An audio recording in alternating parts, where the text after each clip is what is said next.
அனைவருக்கும் வணக்கம். பொதுவாக ஜோதிடத்தில் தோல் சம்பந்தப்பட்ட வியாதி வருவதற்கு எந்தெந்த கிரகம்லாம் காரணமாகும், காரணமான கிரகங்கள் எந்தெந்த கிரகங்கள் அப்படின்னு சொல்லி பார்த்தோம்னா, சனி, புதன், ராகு இந்த 3 கிரகம் தான் பார்த்திங்கன்னா தோல் சம்பந்தப்பட்ட வியாதிகள் வருவதற்கு முக்கியமான காரணம். இந்த புதன், ராகு, சனி இவங்களுடைய தசாபக்தி எப்போ நடக்குதோ அப்போ தோல் சம்பந்தப்பட்ட வியாதி வருவதற்கு சான்சஸ் இருக்குது.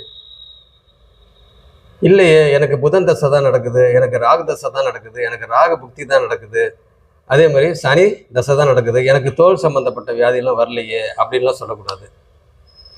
தோல் சம்பந்தப்பட்ட வியாதி எப்படினாலும் வரலாம்.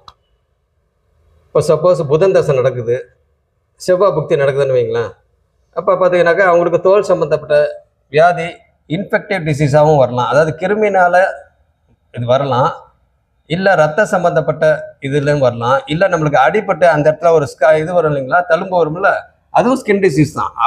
மொத்தத்தில் ஸ்கின் டிசீஸ் வர்றதுக்கு மெயினான காரணமான கிரகங்கள் புதன், ராகு, சனி, இது 3 கிரகம் தான் அப்படின்னு நம்ம சொல்லலாம். அதனால் இதுதான் தோல் சம்மந்தப்பட்ட வியாதி வர்றதுக்கு முக்கியமான காரணமான கிரகங்கள். நன்றி.